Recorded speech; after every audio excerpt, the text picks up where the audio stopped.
Hey everyone, so I've recently read the Supreme Court complaint about the November 2020 election, and there's so much information that I wanted to summarize it into a series of short videos. I've created this chart so you can see an overview of everything. There'll be a video for each row and column that will go into more detail for that particular state or topic. I'll also have links to the Supreme Court complaint document and the supporting materials in the description box below. So, to start off with, we'll begin with Arizona and talk about these topics. 1. There were signature anomalies found in the early voting ballot return envelope images. 2. The voting registration deadline was illegally extended. 3.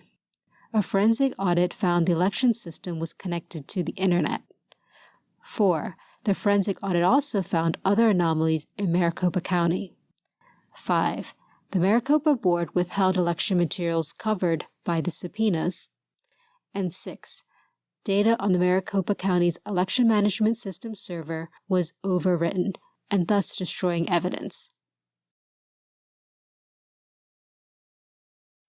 Here's a report by Dr. Shiva. He was commissioned by the Arizona State Senate to look into the early voting ballot return envelope images, and specifically at the signature region. This is important because over 91% of all the ballots casted in Maricopa County, Arizona, were processed through the early voting ballot systems. The report is really comprehensive, so I've just highlighted a few of the main points here. Basically, Dr. Shiva and his team looked at almost 2 million images of these early voting ballot return envelopes, and they found duplicates. They found envelopes with no signatures, so blanks or likely blanks, and others with just scribbles. Now, if we compare 2016 to 2020, there was a huge increase in the number of early voting ballot return envelopes by 52%, but the number of rejections due to signature mismatches decreased by 59%. And actually, similar results have been seen in other states as well, where the number of ballots increase and the number of rejections decrease. So we'll talk more about that in another video. Right, for voter registration deadline, according to Arizona law, it has to be 29 days before the election day. So for 2020, that would be October 5th. But through the courts, the deadline was then extended from October 5th to the 15th. So in those 10 extra days, there were more than 52,000 registrations that were illegal.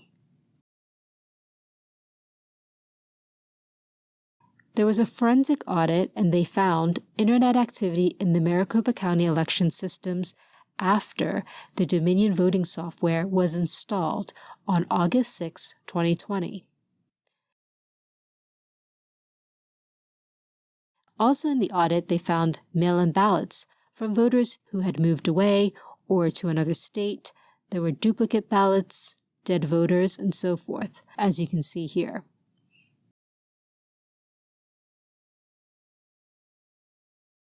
Actually, the audit was incomplete in that they didn't receive all of the election materials they needed to do a complete audit.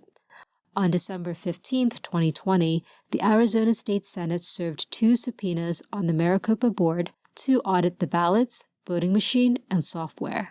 But the Maricopa Board fought back, and so about a month later, on January 12, 2021, 2 new subpoenas were issued. Yet the Maricopa Board still withheld election materials. And why so? Why aren't we able to audit these materials? Speaking of which, after the Maricopa County Superior Court upheld the subpoenas, on March 3, 2021, someone using an administrative account from a valid local network address accessed the Maricopa County's Election Management System, or EMS, server, and executed a script more than 37,000 times, overwriting data in the security log, and thus destroying evidence of the network accesses to the EMS during the 2020 election.